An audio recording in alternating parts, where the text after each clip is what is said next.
Hello, everybody. Travis, Big League, Berardi, K-Mac, Trav, Big Mac, whatever. I have all those names, but welcome into playoff football bracketology year number 2. Tried it for my apartment, but my internet was so bad it kind of, didn't work well. So I'm down here at OH Report World Headquarters in Mansfield, Ohio, getting ready to break down all of the teams from around the area, from Divisions 2 to Division 7. If you have any questions about your teams, lay down a line on Facebook or YouTube.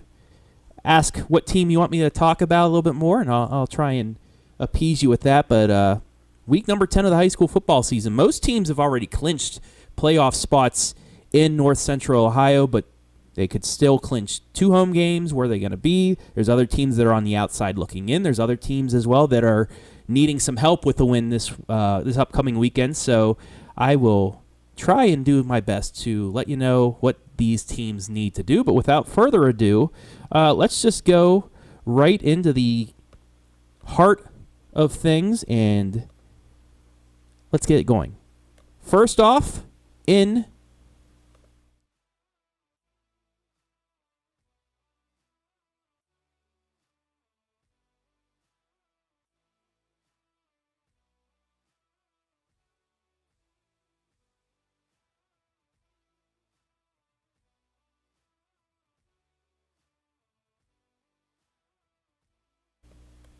let's look at the Ashland Arrows first in D2 Region 6.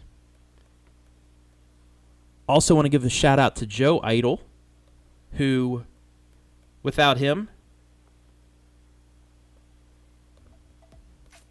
I would not be able to do any of these things because he does such a great job with his rankings. So Joe Eitel, thank you very much for your website and for the rankings that you have. It helps me out a lot. But with Ashland, a win on Friday night against Lexington, and they are in anywhere from 9 to 16. They will not be home, but they will be in the postseason, the round of 16, with a victory. If they lose, they're going to need Normandy, St. Francis de Sales, and Springfield to lose or get some bonus points to help them out. So better off, Ashland just needs to get a victory on Friday night, and they'll have to avoid needing other people to get anything done there. All right, let's move on. Division 2, Region 7, where the Worcester Generals are sitting just on the outside right now. A win with losses by either Perry, St. Charles, or Taze Valley, plus a loss by Northland. I know it's a lot, but some of those teams play higher-rated squads, so there's a chance. So you're saying there's a chance. Yes, Worcester fans, there is a chance for you guys.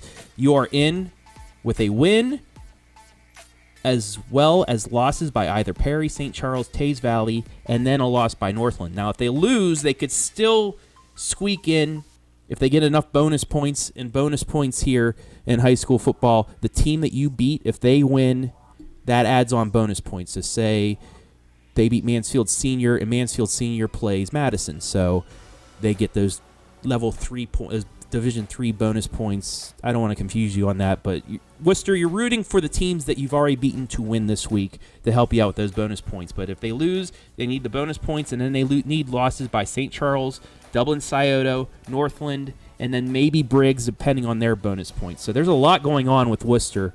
And like I said, get a win and some help, because if you lose, you're going to need a lot more help coming up.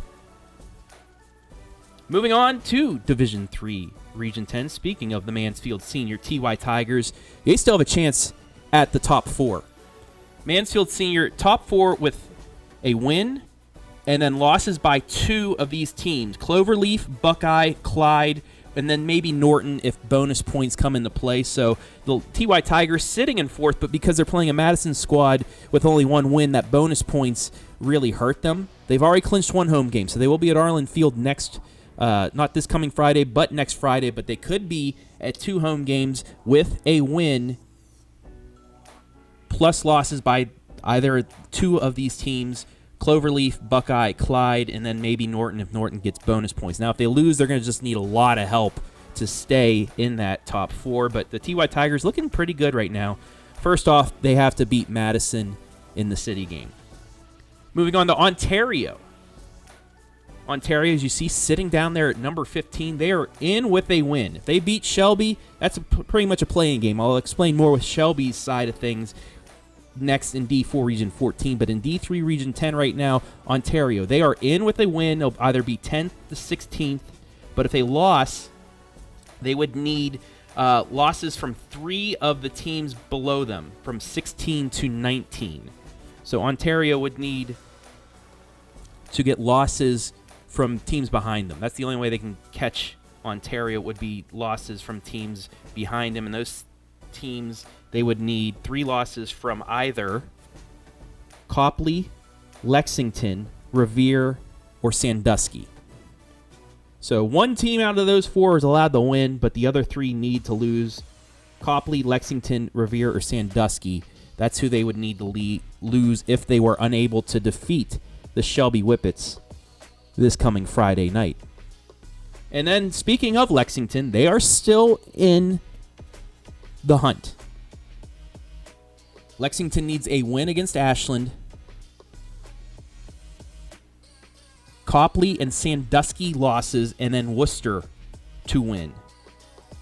Or they would need a win plus Copley, Sandusky, and Revere losses. So that Worcester the bonus points for that Worcester win comes in handy, because it would have to keep that Revere loss from becoming something. If Worcester were to lose, then Lexington would need to get the win in all 3 of those teams, Copley, Sandusky, and Revere, to lose to get into the postseason. If they lose, they're technically not out, but close to it. They would need a ton of help, since they're sitting right back there. Bonus points, once again, would have to come into play. So the 2 scenarios: if they win, Copley, Sandusky to lose, Worcester to win, or a win, Copley, Sandusky, and Revere to lose. So yeah, that's a lot for Lexington, but hey, you're still in the hunt here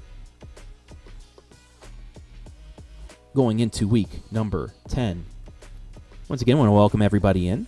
This is one of those last-second things I wanted to do, just to help you guys out going into the final week of the regular season, what everybody needs to do. And it seems like there's a lot of you watching, so welcome in there. Desiree, watching from Greenbrier, Tennessee. Hopefully I said your first name right, but what team you rooting for out there? Let us know, and I'll try and break down your team a little bit more. Got a comment. Go Carey, beat Seneca East. I'll break down the Bulldogs and Seneca East coming up in Division 6. But let's continue on right here. Moving on to D4 Region 14, where West Holmes, they are getting 2 home games no matter what they do. They've done enough work already to where they don't even have to win this week, and they will stay between 2 and 4.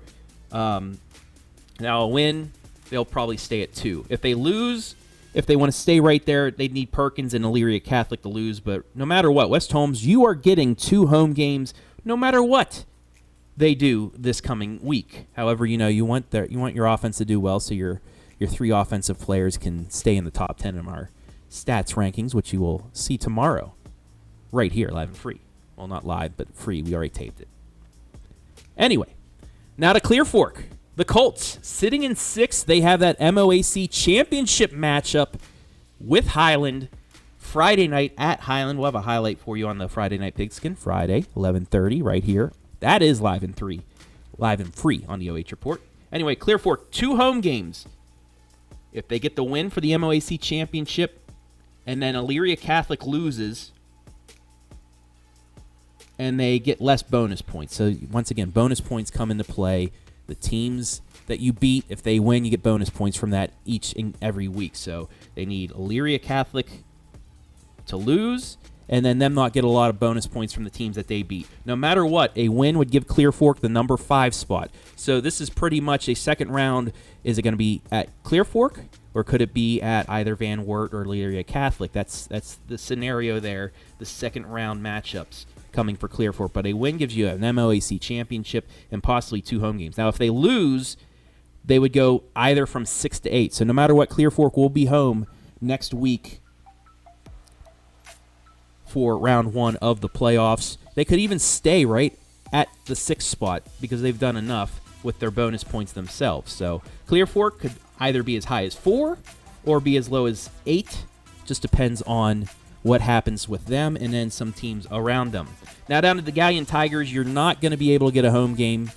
I said that on Friday night in the pigskin. Maybe they had a chance, but a win would, the highest point they would get with a win would be number 9. A win would get them 9-11. If they lose on Friday, they would either be 10th down to 13th. And once again, shout out to Joe Eitel for helping get these out there, all these scenarios and whatnot.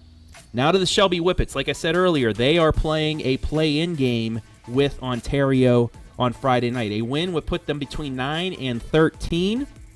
And this is kind of funny because Shelby, Upper Sandusky, and River Valley all listen to this one.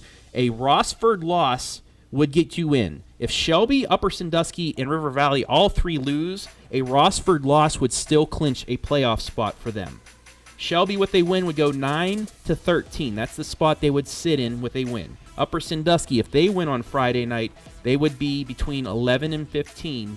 And then River Valley, the Fighting Kading Shadones, a win for them would be put them between 9 and 13. Now, if any of these teams were to lose, all they need, the easiest route would be a Rossford loss. That's the easiest way for them. There's other ways that they could possibly get in, but the easiest way for them to get in, if they lose, was for Rossford to lose. So Shelby, Upper Sandusky, and River Valley fans, you want your team to win, but if not, you're rooting for a Rossford loss. And that's it for Division 4, Region 14. Frank Davis, Mansfield Senior. Mentioned that just a little bit ago. Mansfield Senior. We'll go back there because we're just close enough. D3 Region 10. Mansfield Senior right now sitting in 4th. They're a top 4 with a win or losses by either 2 of these 3 teams, Cloverleaf, Buckeye, or Clyde, Medina, Buckeye, or Clyde. And then maybe if Norton gets enough bonus points, they need them to lose 2. But Mansfield Senior will have a home game at Arlen Field for Week 1 of the playoffs. They possibly could get 2 home games, but they're going to need a little bit of help. And if they were to be upset by Madison, they're going to need a ton of help to get into the postseason. So that's the TY Tigers right now, sitting pretty down there at number 4 in their region. Patrick Doran, Audra Webb, a lot of Cary fans. Hope you all are having a nice night. I know the weather stinks, but it should be a great night on Friday night. So good to see y'all out there. I'm going to be getting the Cary here momentarily once we get to D6 Region 22, but I think you guys already know where you guys are going to be at for the next 2 weeks. Hello from Mechanicsburg, and then Desiree, Mansfield Senior, looking pretty good despite those 2 losses midway through the season. The TY Tigers will at least play at Arlen Field in week number 11.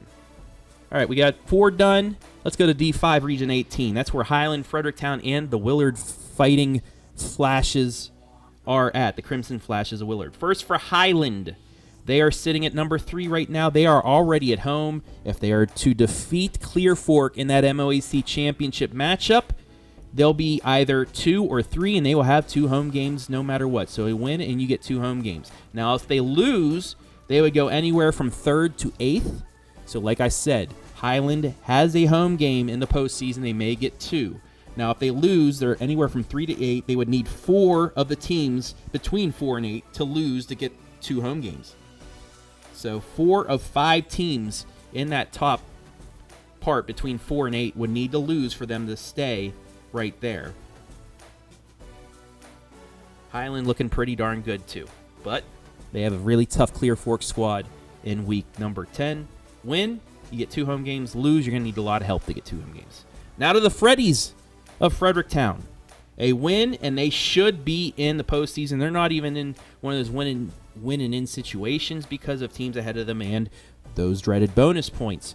Fredericktown, win, should be in unless there's some big upsets below them. The teams below them also are playing some really highly ranked squads, so it's looking good for Fredericktown. A loss, though, and they would need help. So if Centerburg retakes the Freddyburg Trophy, they would need 2 of the 4 teams below them to lose in ranked 15 to 18. That means that they would need 2 of these teams. They would either need 2 of Delta, Otsego, Port Clinton, or Bluffton to lose. If 2 of those teams lose probably Fredericktown would put Fredericktown into the postseason no matter what. You beat Centerburg, you're in, barring any upsets. But if you lose, you still have a chance with needing 2 of those 4 teams, and I'll go over those 4 teams once again. Delta, Otsego, Port Clinton, and Bluffton. 2 of those teams lose. It's looking like you will be playing in week number 11 on the road, however, and that would be no matter what, they would be on the road. And one more team here in D5 Region 18, the Willard Crimson Flashes. They are in with a win, plus 3 teams ahead of them need to lose directly above them. And those are the teams that also Fredericktown needs to lose. So Bluffton, Port Clinton, and Otsego. All 3 of those teams have tough games. Otsego faces a 9-0 Eastwood squad. Port Clinton takes on 8-1 Oak Harbor. And then Bluffton takes on 7-2 Columbus Grove. So this is a doable thing for both Fredericktown and Willard, as those 3 teams need to get upsets in week number 10 to make the postseason. Now, Willard, all you have to do is defeat 0-9 Vermilion and then have those 3 teams lose, which it's doable to get into the postseason. They would be the 16th seed. Now, even if Willard loses, they're going to need those bonus points. So they'll be rooting for the likes of Plymouth, Seneca East, St. Joe's Central Catholic, and Lakota to all win, and then have the teams ahead of them lose and not get any bonus points. But for Willard, you're in with a win, and then those 3 teams that are going to be underdogs in their game to also fall, and Willard's back into the postseason for the first time in quite a while. So you still have something to root for, Willard fans, this Week 10 for the postseason. What an offense that they have coming up.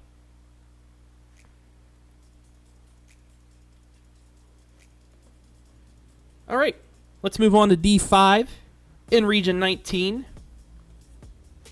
where the Centerburg Trojans, the KMAC champion Centerburg Trojans, sit in fourth. And also, thank you all for the comments. Keep them rolling in.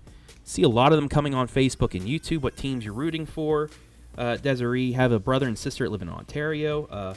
Simply named Mellon from Mechanicsburg. Thank gosh Coldwater is not D7 or D6. They have throttled Berg. Yeah. Coldwater is one of those big names. Keith, yes. Breaking it down for you tonight. This is bracketology. That's my thing. That's why they call me Berardi Lunardi here in North Central Ohio. Now to D5 Region 19, to the KMAC champion Centerburg Trojans. 2 home games if they bring back the Freddie Berg Trophy, and then they don't get a lot of bonus points for Portsmouth West and Wheelersburg. The winner of that game. Actually, Portsmouth West and Wheelersburg play each other in week number 10, so that helps Centerburg out a little bit, but whoever wins that matchup, they're going to need to not get a ton of bonus points. So hopefully they get help that way. Now, if Portsmouth West wins, they will get 1 less set of bonus points because Portsmouth West plays a 7-2 squad. Wheelersburg plays an 8-1 squad. So it's still up in the air. But whoever wins that game, you're going to root for them to not get a lot of bonus points, and then Centerburg to win Freddieburg to get 2 home games in the heart of Ohio. Right now, Centerburg with a win anywhere between 3rd or 6th. So you could also root for Barnesville to lose as well. But Centerburg back in the postseason and has a chance to get an outright KMAC championship with a victory against rival Fredericktown. Now let's move on to the big one. All you Cary fans waiting for this, D6 Region 22, where the Cary Blue Devils have clinched 2 home games.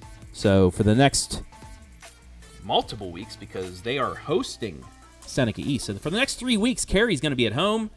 They've clinched a top 4 spot, and all they have to do is win. They win, they continue their winning streak, and they're going to be the number 1 overall seed in D6 Region 22. Now, if they somehow are upset by Seneca East, they could still be number 1 if Crestview and Columbia both lose. If both those teams lose, then the Cary Blue Devils will remain at number 1, but simply, you win, you're the number 1 team in your region. Now to the Crestview Cougars. Crestview, a win, they will be number 2. However, if Cary's upset, then they would get that number 1 spot with a victory. So the Crestview Cougars as well, trying to keep that dream matchup of Cary Crestview in the state. Not state, but you could say state quarterfinal, but a regional final. That's still in play. However, if Crestview loses to Mapleton, they would drop to between the 2nd and 4th spot. They would need Columbia and Northwestern to both lose to stay at number 2, but you'd like to see Crestview stay at 2 or 3 to keep that regional championship matchup with Cary going. I mean, we're all rooting for it. I believe in 2 years ago, this was a regional quarterfinal game. Last year was a regional semifinal game, so why not have it as a regional championship this year? One of the teams that gave Cary its biggest test, Colonel Crawford, sitting down there at number 8. Crawford, with a win, finishes 5-12. So they still need a little bit of help to get that home game, but it's looking like they're probably going to get that home game with a win. Now, if they lose, they'll either be 6-12. So you're in, Colonel Crawford, but if you get a win over Buckeye Central on Friday night, then you still have a chance of being that home game and being a higher seed. So 5-12 could set up a 3rd round matchup with Cary. Colonel Crawford winning, you're in. And you still could be at home. Now to Seneca East. Because they play Cary, right now they're sitting in 10th, but because they play Cary with all those points for playoff points, a win would give them a home game. Flat out, it'd be a home game. They cannot get 2 home games. However, Seneca East would finish in the top 8 with an upset victory over the Cary Blue Devils. A loss, they'd need a lot to happen to get that number 8 spot, including Colonel Crawford to lose. However, a loss would stick them between 8 and 14, so Seneca East, you are in the postseason. Now it's just a matter if you can get the upset to get the home game, or if you get a ton of help to get the home game if you lose. Now down to Western Reserve, sitting at number 12. A win. These next 2 teams, Mapleton and Western Reserve, they both have clinched spots, as you can see here, thanks to Joe Eitel and all of his mathematician skills. Western Reserve win, they're between 9 and 14. They will not be home. A loss, they be between 11 and 14, so they can't drop down any further than 14, which would avoid them from getting Cary or Crestview in the 2nd round. A win would stick them all the way up towards number 9, where Margaretta, Seneca East, Black River sit. Mapleton, they still have a chance of hosting a 1st round matchup, but they got to face the Crestview Cougars at Crestview in week number 10. An upset victory, they'd fit anywhere between 7 and 12 in the rankings. A loss, they go from 11 to 15, and going down to 15 could set them up with a back-to-back week scenario of facing the Crestview Cougars. So Mapleton trying to avoid that by beating the Cougars in week number 10. And also on the sides, this is if the playoffs were to start today. So both sides, that would be your bracket if the playoffs were to start today. But there you go, D6 Region 22. Cary, a win, they're number 1. Crestview, a win, they're at least number 2. Crawford, a win, they go anywhere from 5 to 12. Seneca East, you get a home game with a victory. Western Reserve, anywhere from 9 to 14. And Mapleton with a win, 7 to 12. There is D6 Region 22 for you. Jimmy Chafin, I will get to Mount Gilead actually next. The New Philadelphia Quakers as well. New Philly. Let me bring them up for you. The new addition to the OCC. New Philadelphia sits right now in 15th in Division III, Region 9. New Philly, they're 5-4. A win over Dover in that rivalry matchup on Friday night puts you into the postseason, either anywhere between 6 or 16. So home game is still in play for you, thanks to the fact that Dover is in Division II. Those bonus points would help you get anywhere between 6th and 16. Now, even if you lose, you still have a chance to get in. Akron East plays a 4-5 squad. That's who's in 16th right behind you. Harvey's playing an 8-1 squad, so that helps out. Louisville, they are going over to West Virginia to play Lindsley, the Cadets, and I'm telling you, Lindsley's a very good squad. Lindsley beat Steubenville on their own home turf, and they also beat Youngstown Cardinal Mooney. So the Lindsley Cadets and head coach B.J. Depew will take on Louisville. So that's looking good for you New Philadelphia fans. And then Bedford plays a 5-4 Maple Heights. So New Philadelphia, even with a loss, you would only need 3 of the 4 teams out of Akron, East, Harvey, Louisville, or Bedford to lose, and you would make it in at the 16th seed. If all 4 lose, you stay at 15. But all you just need to do, just beat Dover in your rivalry matchup. You get them at home. You beat Dover, you're in easily. If you're not, you still have a chance with some teams behind you. So there you go, New Philadelphia fans. Welcome into the OCC as well this year. We'll get some coverage of you guys whenever you're playing our OCC teams right here on the OH Report. So thank you for tuning in, Ryan Ruth.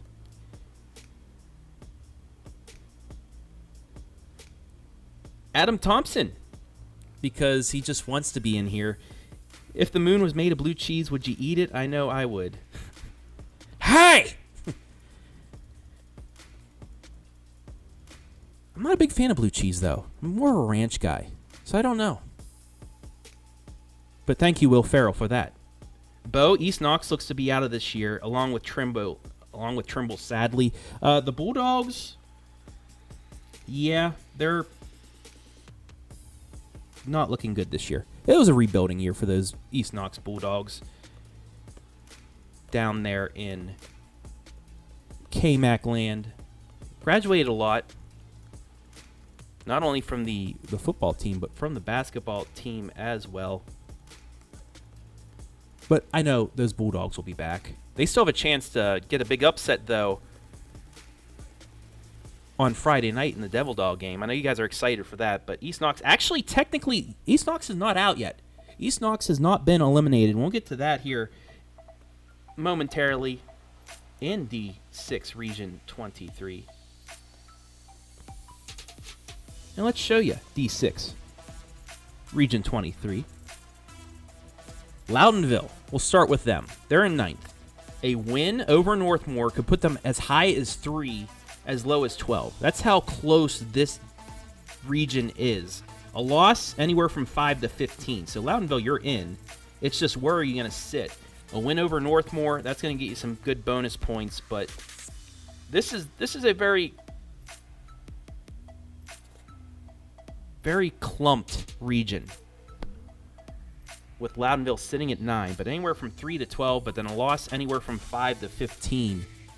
Loudonville is in. Now the question, are they going to get one? I'm thinking one win over Northmore will get you one home game, no matter what, unless a lot happens that's not supposed to.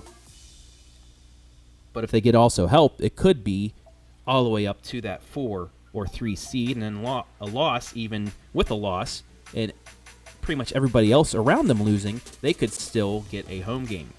Now to Mount Gilead, Jimmy. A win gives them a chance at a home game. They're at 11th right now, so they're rooting for Northmore, not only to get bonus points, but to knock off Loudonville ahead. Belair, the Big Red, play Martins Ferry.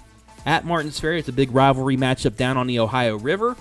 A Belair loss will help out, and then Worthington Christian also losing. That could help Mount Gilead get up towards the top. Mount Gilead also playing a Cardington squad that's a higher division, so that'll give you extra bonus points. But a Mount Gilead win anywhere from 6 to 14, a loss anywhere from 8 to 15. So even with a loss and teams ahead, you just with bonus points, once again, bonus points are really tough to determine because it's what your other teams do. So if you go undefeated in conference like, say, Centerburg does, each team's going to play each other. So no matter what, you're going to get bonus points out of that. It's the non-conference that what you really need to do if you're successful in your conference. So those teams that Mount Gilead defeated in the non-conference, you're rooting for them to win to get those bonus points. Anyway, a win for Mount Gilead, 6 to 14. A loss, 8 to 15. So home field still not out of the question for the Indians. And now to those Golden Knights of Northmore. You're sitting in 14. A win gets you in. That's it. A win over Loudonville gets you in, and once again, with a lot of help, you may be hosting Week 11 at the Castle. Anywhere from 7 to 15 is where Northmore could finish. And like I said, it's so clumped, this region, that you could move a lot with just 1 or 2 games going your way. A loss, though, they would be in with losses by 1 of Grove City, Elgin, or Perry. They could also clinch just on bonus points alone. So those early season wins, especially the win against Seneca East, helped out the Golden Knights before Maxton Lauer went down with an injury. That's another thing that this could be a tough out for any team if Northmore has to go on a road, because they're going to be more healthy going into the postseason. But right now, a win and you're in. Could be hosting. A loss, even with that, you only need one of the 3 teams out of Grove City, Elgin, or Perry to lose, or even just with bonus points, and the Golden Knights are going to be back into the postseason once again. So there you go with D6 regions 22 and 23. Real question from Adam. Who do you give the edge to Cary and Crestview rematch? I don't know. Really, I honestly don't know, Adam. Before the season started, you even heard Brian Skoronsky on the Country Roads rankings that I do every week. Top 10 D5, 6, and 7 schools in North Central Ohio. Actually, let's bring this back up. Hello, everybody. Hi, once again. Travis Berardi here, Big League, K-Mac, whatever. I really don't. It's tough to say because you thought Cary lost so many big players from last year that maybe they'd be a little bit down. Now, we know the JV team was extraordinarily good, but you didn't know if they were going to be as good as that state championship team, but they have just proved everybody wrong. They've kept me impressed. That's why I kept them at number 1 in my rankings in the preseason, because, like I said, to beat a man, you got to beat the man. Nobody's been able to beat the man. So Cary, a really good squad, but then you see Crestview, what they've been able to do this year. They've been able to limit Dane Nauman and Highland, a team that's one of their 2 only losses for Highland right now, and he's got over 2,000 yards rushing. They've limited that teams like that.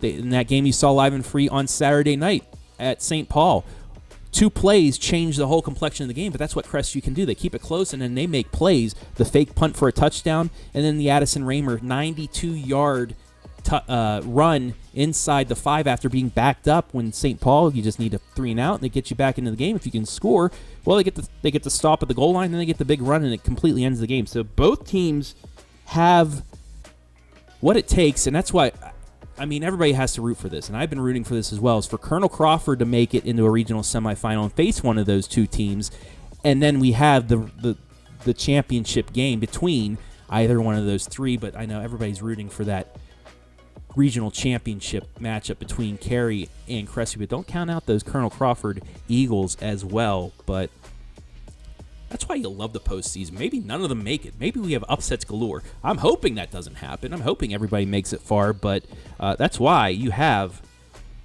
the postseason. And you know what? I'm still not happy that it's 16 teams, but you never know. Maybe a 16 upsets a 1 and shuts me up like UMBC did against Virginia. Brian Skoronsky, I know that name. Better defensive unit, Crestview or Cary? I haven't seen Cary in person, though.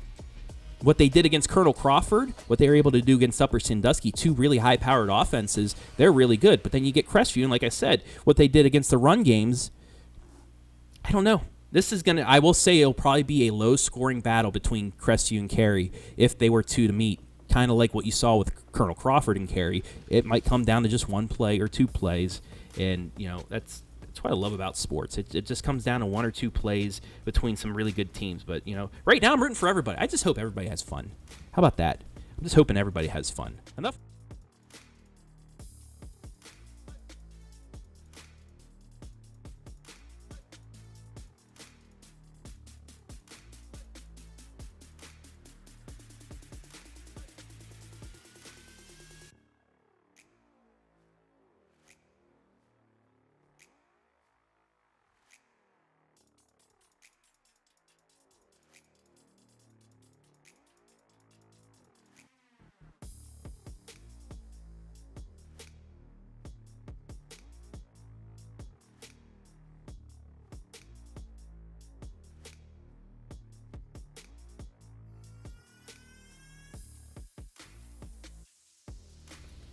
There we go. I had my mic turned off. There we go. JFK, they've clinched the 1 seed. They don't even have to do anything else. They're going to be number 1 no matter what. Danville, they have a backdoor chance of getting a KMAC championship if Centerburg were to lose to Fredericktown on Friday night, and then they win Devil Dog at East Knox. Devil Dog, it don't matter. You throw those records out for both of these games. For Freddie Berg and Devil Dog, you don't know what's going to happen because it's a rivalry game. It's a big rivalry game, and anything can happen. Nonetheless, Danville will get 2 home games with a win. No matter what, they'll be number 3 seed. They'll get their 2 home games and the number 3 seed with a win. They could get number 2 with a win and some help. Lowellville losing, St. Paul losing as well. So Danville sitting pretty right now. A win, you get 2 home games. A win and help, maybe the number 2 overall seed. Now to St. Paul. You're sitting there at number 4. They have already 1 home game clinched. They get 2 with a win, and then losses from Hillsdale and Southern, and then some of those bonus points. So Hillsdale and Southern right behind them. They got some points coming if they get victories in week number 10. St. Paul goes to a winless Monroeville squad, so they have some work to do there. But St. Paul will get a home game. It's just a matter if they will get 2. Now to Hillsdale, they have 1 home game clinched. Like I said, they get 2 with a win and a Southern loss and those bonus points. But they've beaten some really good teams like Dalton, like Smithville, that should get wins in week number 10 for them to get some big bonus points that way. So Hillsdale sitting pretty right now. If Southern loses especially, then the Falcons may be getting 2 home games, slipping in as that 4 seed, maybe even a 3 seed down there in Jeromesville. Now to the Lucas Cubs, 4-5, but don't count the Lucas Cubs out because of that 4-5 record. 4 wins gets them the 9 seed right now, but if they go to 5-5, they go down to Arlington, who has an 8-1 record, and beat them, then they will get a home game with the win, plus 1 loss from Matthews or Toronto. So that's how Lucas will get in. So if either Matthews or Toronto lose, the 8 or 10 teams, and Lucas wins, then they should get that home game back in the Valley. If they lose, they'll go anywhere from 9 to 12. So they won't drop that far, but right now they're sitting at 9. They could drop down to 12. A win could move them up to that home spot. Now the South Central sitting in 14th, they're going to need help. A win and losses from teams below them. So Western Reserve, Wyndham. Now, it's not the Western Reserve in the Firelands either. That's another Western Reserve squad. So if Western Reserve and Wyndham lose, then they could slip in. Now, a loss, they would need a lot of help from the teams below them losing as well. And then 2 teams that are on the outside looking in, Buckeye Central and Plymouth. Both teams, if they win, they're going to need a lot of help. A loss knocks them out completely for those two teams. A loss knocks them out. A win, though, and help, they still have a chance. One of those, you're saying there's a chance moments. That's what it is right there for Buckeye Central and Plymouth in Division 5, Region 27. Or Division 7, Region 25. That's better. But right now, Buckeye Central 21st, Plymouth 22nd. They have some big games coming up, though. Buckeye Central facing a 7-2 Crawford squad. Plymouth facing a 3-6 South Central. Win and help for them. Now to our final set of regions for the night. D7 Region 26, where Calvert and Mohawk sit. First for the Senecas, they're in 14th. They are in with a win and a loss by either Eden, Ada, and St. John. And then Crestview, not Ashland Crestview, but Columbiana Crestview. They don't need them to get their full set of bonus points.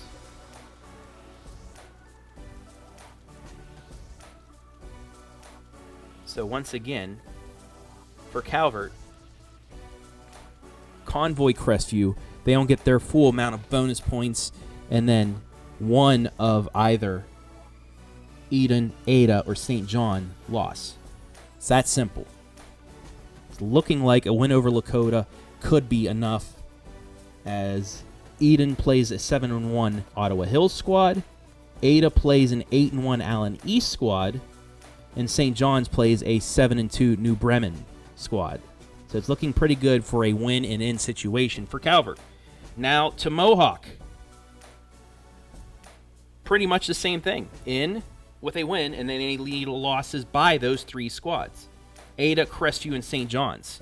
So the 3 teams ahead of them, St. John's, Crestview, and Ada, all 3 of those teams lose, they're going to get in as the 16 seed. That's the only place they could sit, so they'd be traveling to Macomb, either Macomb, Lima Central Catholic, Antwerp, Waynesfield, Goshen in week number 11. But Mohawk looking pretty good if you don't get any major upsets ahead of you and you get a victory on Friday night.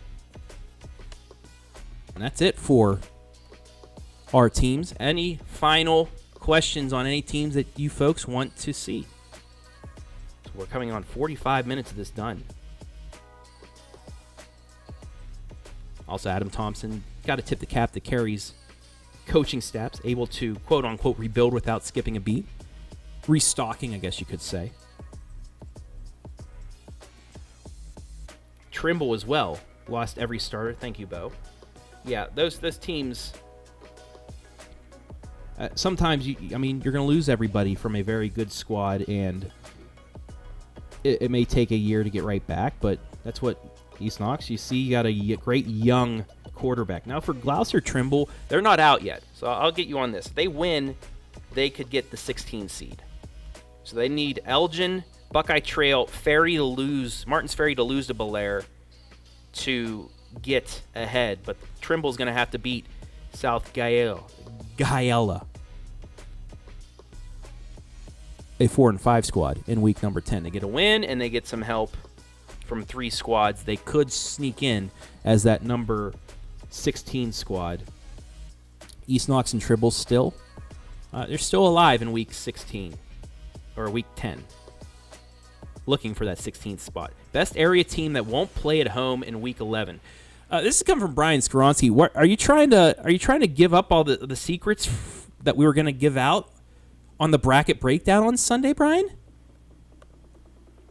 Because that was one of our questions I think we were going to have. We just had a meeting about this. But if you're saying one of the best teams that aren't going to be at home, well, let me look at my good old trusty clipboard. This is all that stuff worked on a Monday while the Guardians were losing sorrowfully. Don't get me started on that, folks. I don't know. Ashland 9-16 maybe, but they're in the tough Division 2. Ontario D3 Region 10, that's a tough one. Galleon maybe? Galleon's been getting better as the season's gone on. Upper Sandusky too, Brian. Those Rams, I mean, they've got a pretty darn good offense. Caden Holman and company down there. Seneca East as well, if they don't get that home game. Their losses are going to be to Willard in a high-scoring affair. Colonel Crawford, and then if they can't defeat Cary, then beat Cary as well. But you never know. They could get that home game there. Northmore's going to get Max. They have Max Lauer back. They get him to 100%. You never know what the Golden Knights can do if they get a matchup. So there's quite a few.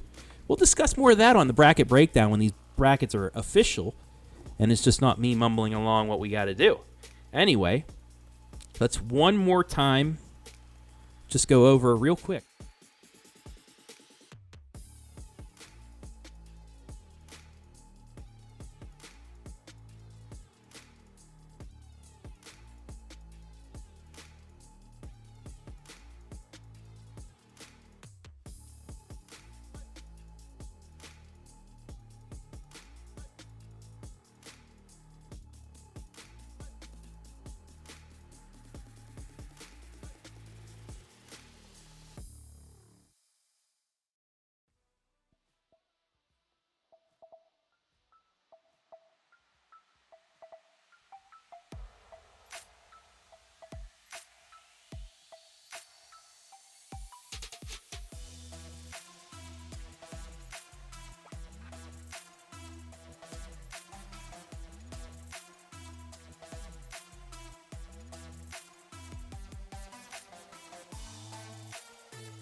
All right, so that's what it is for week number 10 coming up.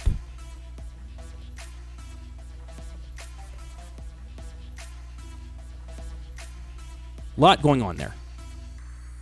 As we showed you the brackets, and I think my mic was off. I don't know. Nonetheless, you heard what I did earlier, and that's how we're going to finish things up. Make sure to tune in Friday night, 11:30, the Friday Night Pigskin. Brian Skoronsky and everybody will be here. We'll have all the highlights from all the games. We will have scores from all around the area, and then I will let you know who made it in, who did not. Like I said, there's a lot of teams that need some help. There's some teams that could still get the number, could still get 2 home games, could still get 1 home game. Who knows, but we'll get there when we can. It's almost over, the regular season at least, and then we have 5 more weeks, I believe. 6 more weeks left of this high school football season. Some of these teams may be going to Canton. We'll just find out. But thank you all for watching.